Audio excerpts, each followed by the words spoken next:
A'udzu billahi minasy syaithanir rajim. Insyaallah ta'ala ikhwan, di kesempatan kajian malam hari ini dan biiznillah ta'ala di kajian-kajian berikutnya yang kita akan bahas insyaallah ta'ala, yaitu sesuatu pembahasan yang penting, bahkan yang terpenting di dalam kehidupan kita, yaitu berkaitan tentang pembatal-pembatal keislaman, pembatal-pembatal keimanan. Ini yang harus kita ketahui jemaah sekalian, karena kita khawatir kita jatuh, kita terjerumus di dalam perangkap tersebut tanpa kita sadari. Kalau atau jika kita sudah jatuh di dalam pembatal-pembatal keimanan atau keislaman, maka hilanglah sesuatu yang berharga yang kita miliki jemaah, dan hilanglah jaminan keselamatan, kebahagiaan hidup kita di dunia dan di akhirat.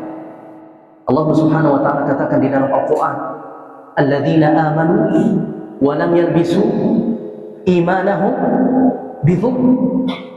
Orang-orang yang beriman dan mereka tidak mencampur adukkan keimanan mereka dengan az-zulm. Apa itu az-zulm? Kezaliman.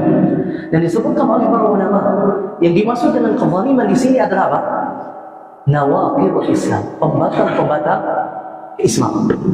Nah, sekarang jemaah sekalian, kalau kita sholat butuh taharah, wudu misalkan. Baik, kalau wudu kita batal di tengah-tengah kita sholat, apakah sholat kita sah? Sah atau tidak? Tidak sah.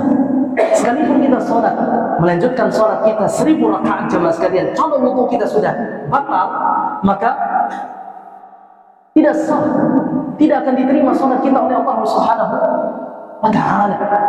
Jadi seperti itulah iman kita jemaah sekalian. Kalau iman kita batal, maka apa yang kita kerjakan jemaah sekalian tidak akan diterima oleh siapa? Allah Subhanahu wa ta'ala. Apa kata Allah Subhanahu wa ta'ala di dalam Al-Quran? Wa ma mana'ahum an tuqbala minhum nafaqatuhum illa annahum kafaru billahi wa rasul. Tidaklah yang menghalangi sedekah mereka itu diterima oleh Allah Subhanahu wa ta'ala, melainkan karena mereka kufur kepada Allah dan kufur kepada Rasulullah SAW. Jadi inilah yang dimaksud dengan apa? Iman sudah batal, Islam sudah batal, amalan yang kita kerjakan jemaah sekalian sudah barang pasti jemaah sekalian tidak akan diterima oleh Allah Subhanahu wa ta'ala. Bukan hanya itu jemaah, perhatikan ini, bukan hanya itu saja jemaah sekalian, akan tetapi amalan-amalan yang sudah kita kerjakan dahulu juga menjadi apa? Terhapus. Apa kata Allah di dalam Al-Quran? Wa laqad uhiya ilaika wa ilal ladzina min qablik. Sungguh telah kami utus atau sungguh telah kami wahyukan kepada engkau wahai Muhammad dan nabi-nabi sebelum engkau, la in asyrakta la yahbatanna amaluk. Jika engkau melakukan kesyirikan, jika engkau berbuat syirik, maka amalanmu, ibadahmu semuanya terhapus. Subhanallah.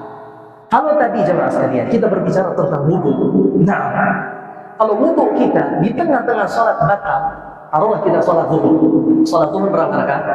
4 rakaat. Kita takbir, rakaat yang pertama kita selesaikan, rakaat yang kedua kita selesaikan, masih dalam keadaan wudu kita tetap ada. Tapi ketika kita berpindah ke rakaat yang ketiga, wudu kita batal.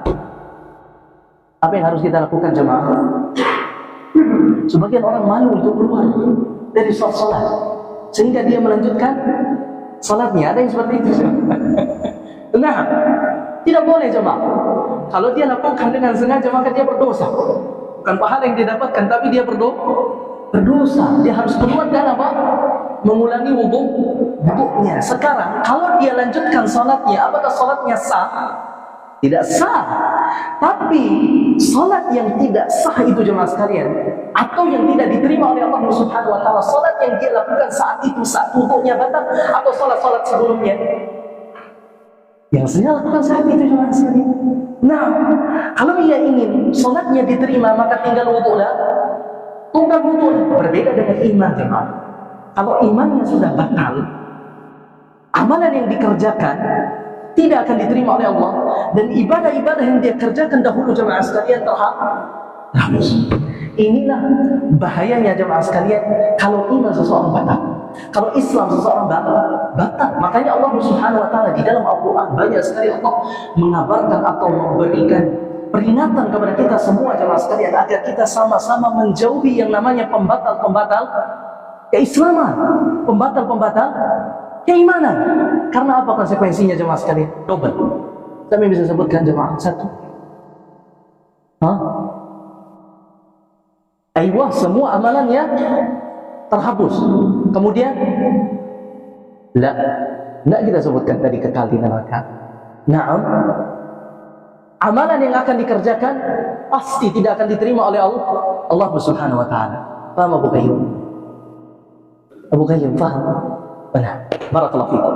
Nah, tapi kalau seseorang yang tidak melakukan pembatal-pembatal keislaman ini jemaah, pembatal-pembatal keimanan ini jemaah sekalian, maka dialah orang yang imannya benar, dan dialah orang-orang atau orang yang akan diberikan oleh Allah Subhanahu wa taala sebagaimana yang dijanjikan oleh Allah Subhanahu wa taala di ayat yang pertama yang kita baca tadi.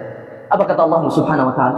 Alladzina amanu wa lam yalbisu imanahum bidzulm ulaika lahumul aman wa hum muhtadun. Orang-orang yang beriman yang mana mereka tidak mencampur adukan keimanan mereka dengan kezaliman, dengan pembatal-pembatal keislaman, maka bagi mereka kata Allah Subhanahu wa taala yang pertama, al-aman. Apa itu al-aman? Rasa aman, keamanan. Kemudian yang kedua, wahum muhtadun, dan merekalah orang-orang yang diberikan hidayah oleh Allah Subhanahu wa taala. Baik, perhatikan jemaah sekalian, dua nikmat yang luar biasa ketika Allah berikan kepada seorang hambanya. Nah, nikmat yang pertama jemaah sekalian adalah nikmatul aman, nikmat keamanan. Apa yang dimaksud nikmat keamanan di sini jemaah?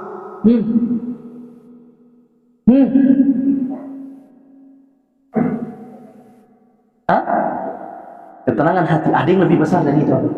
Nah, apa jemaah?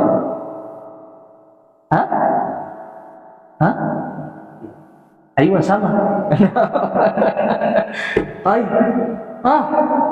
Awilan, ada jawaban awilan. Nah. Ayo. Nah, ada yang lebih besar dari itu jemaah. Ayo, sudah dijawab tadi sama Abah. Pak. Nah, apa jemaah? Ya Allah.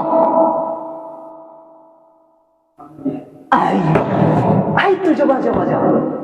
Kita diberikan keselamatan dari azab Allah. Nah, bukankah itu yang paling penting jemaah sekalian? Nah, kita diberikan keselamatan nanti di akhirat. Kemudian yang kedua tadi apa?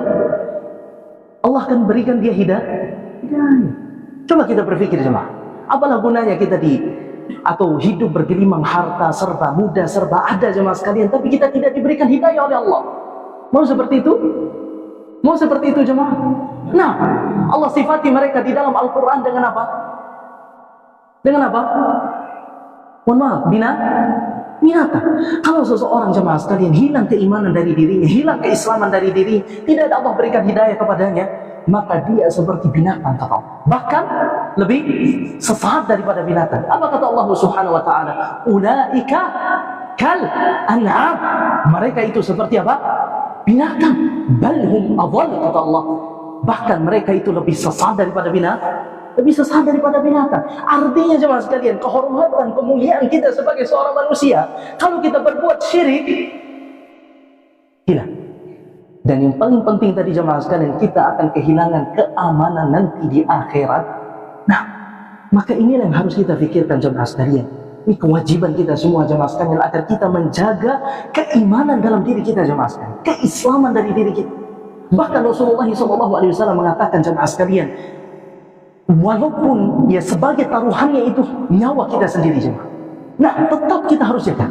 Apa kata Rasulullah SAW di dalam hadisnya? La tusyrik billah. Jangan engkau mempersekutukan Allah Subhanahu wa taala. Wa in qutta'ta wa hurrikta. Sekalipun engkau dibunuh dengan cara apa?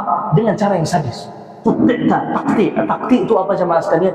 Dipotong-potong sedikit demi sedikit. Tangannya dipotong, kakinya dipotong. Kalau tangan dipotong, kaki dipotong sudah mati orang? Belum, masih. Pahanya dipotong, matanya dicongkel, giginya dicabut. Enak itu? Nah, mana yang lebih enak langsung dibunuh jemaah sekalian? Langsung dibunuh, wallah langsung dibunuh lebih enak. Nah, awhurrikta kata Rasulullah, atau engkau dibakar. Orang dibakar langsung mati? Lah, dia rasakan dulu apa? Sakitnya itu, siksaan itu jemaah sekalian. Nah, walaupun seperti itu kata Rasulullah SAW, tetap engkau harus mempertahankan keimanan kepada Allah Subhanahu wa ta'ala. Sekalipun kita hidup di dunia ini menderita, sekalipun kita hidup di dunia ini disiksa jemaah sekalian, tetap kita harus mempertahankan keimanan kita, dan insya Allah ta'ala nanti di akhirat kita akan disambut oleh nikmat yang kekal abadi. Nah, apa gunanya jemaah sekalian kita hidup bersenang-senang di dunia ini, kemudian kita berbuat syirik kepada Allah Subhanahu wa ta'ala, yang ada nanti kita akan disambut dengan azab yang pedih. Nah, dan kekal di neraka di api neraka Allah Subhanahu taala. Kata Allah Subhanahu wa taala, innahu may yusyrik billah faqad harrama Allah 'alaihi al-jannah wa ma'wahu an-nar wa ma lidh-dhalimin min ansar. Sesungguhnya orang-orang yang berbuat syirik kepada Allah, maka Allah haramkan atasnya surga dan tempat kembalinya neraka, dan tidak ada penolong baginya jemaah. Subhanallah. Diperhatikan jemaah sekalian rahimani Allah wa iyyakum ajma'in. Inilah ikhwani ma'asyiral muslimin rahimani Allah wa iyyakum ajma'in, pentingnya, urgensinya kita mempelajari pembahasan kita, yaitu tentang pembatal-pembatal keislaman. Karena apa jemaah? Pembatal-pembatal keislaman ini sangatlah banyak. Nah, karena dia banyak jemaah sekalian, khawatirnya ada di antaranya jemaah sekalian yang kita lakukan tanpa kita ketahui dan sadari. Atau mungkin keluarga kita lakukan tanpa dia sadari dan ketahui. Apa perlu kita pelajari Abu Qayyim, supaya kita tidak jatuh dalam pembatal-pembatal keislaman, wal iyadzu billah.